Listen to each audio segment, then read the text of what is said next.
Hi guys, how's it going? Let's do a read.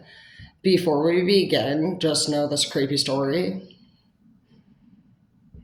This girl, she thinks she sees a demon in the spare room up here, and she actually was drawing pictures of it.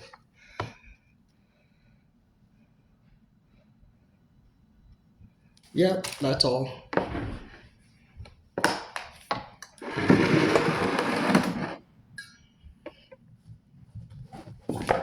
All right, we have inspiration. Acceptance. Wow. Surrounded by bad people in the reverse? What are you trying to be? Fucking righteous over here?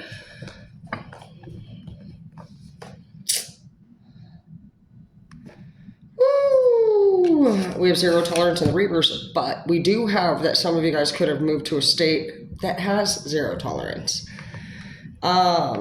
Maybe you wanted to be away from the crime, away from any of that stuff. I see Hangman in the reverse. You also have kittens in the reverse. Thank God for that. Nobody wants to deal with that shit. Nope, it says breadwinner. So you're doing really good. We also have Vita Loca. We also have holiday love affair. So lots of good stuff coming your way. You are focused on what it is that you are searching for. You're also very strong. You've had to suffer alone, but during that time you learned about other people. You sat quiet. You learned about yourself.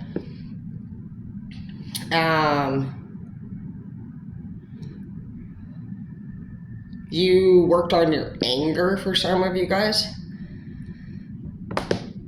You became quite patient, actually.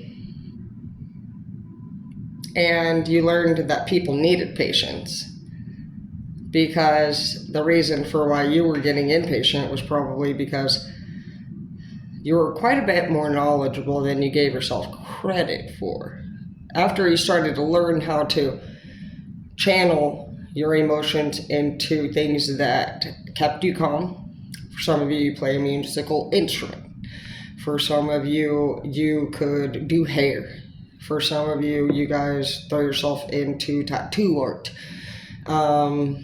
working on a computer. But you have your projects that you can do that bring you joy and that can at least take you away from the normal societal daily conversations, surroundings. You work very late for some of you guys. Late at night, times could get slow at work. During those times, you think a lot about something from the past. That's your only thing here so far that I see that holds you back. There's some regret there, guilt. So if you want to move forward, I would say just say whatever you have to say about it without any expectations of what is said in return. You have creation here. You have Scorpio, work through your fears, it says. You have a new moon coming. Actually, it is. What is it? It's Scorpio moon right now. Happy birthday, Scorpios. We're very fortunate.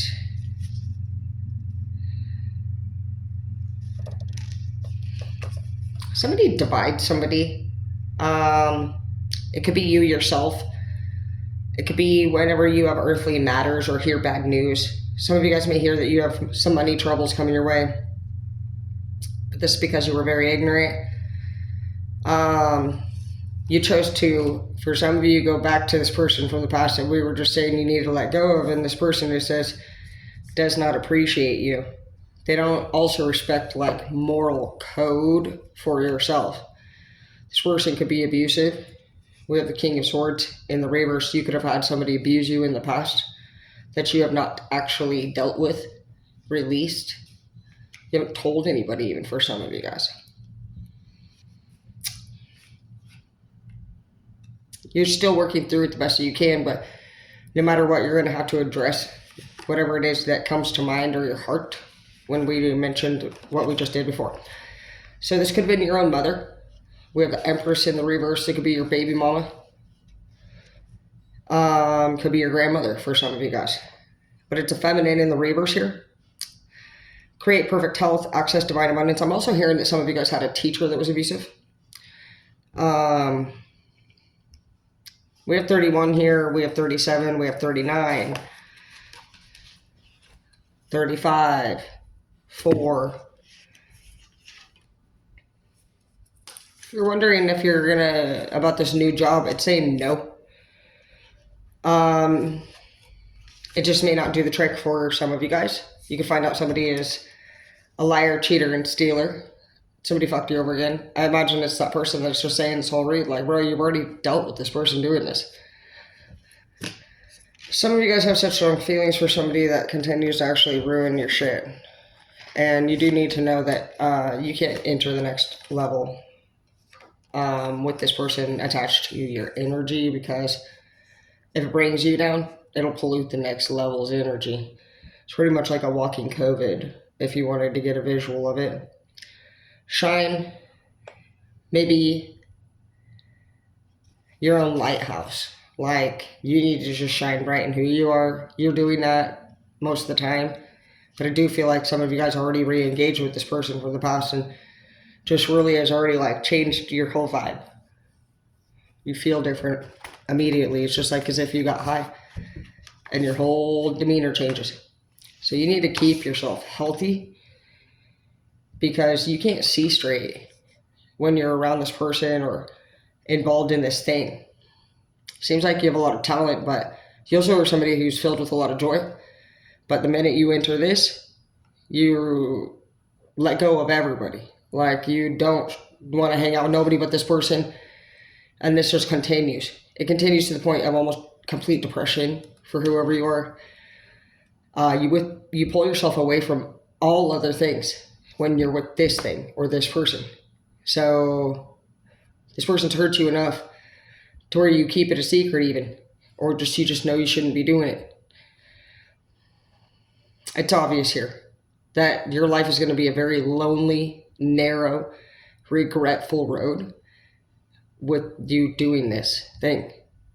So take it as it resonates, but you have so much joy over here, so much talent. You have people that love you and they accept you, and yes, they do expect from you, but that's because when you're nourished, you are somebody completely different. You're somebody that people love.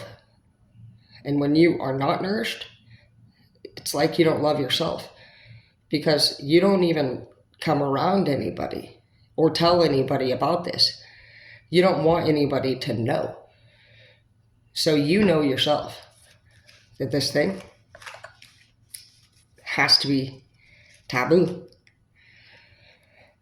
because you don't even bother to tell anybody about it. Loss. Sometimes you learn that a true offering is through loss. You make a passionate invitation for love to take over and bring her own plan instead of the ego's. So you could just be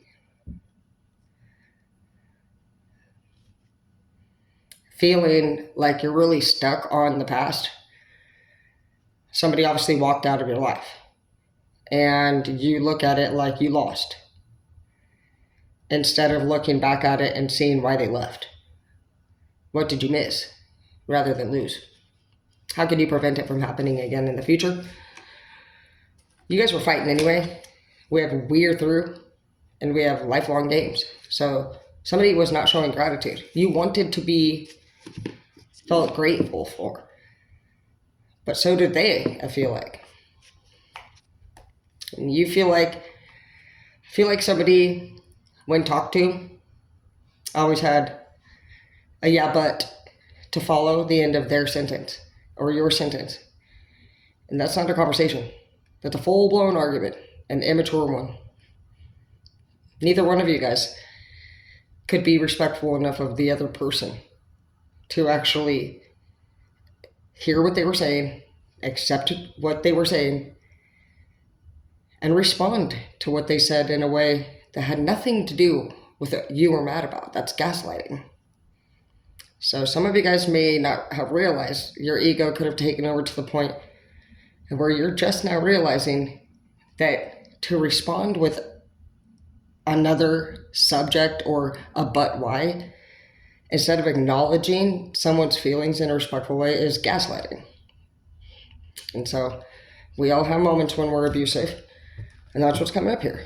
And you haven't let it go.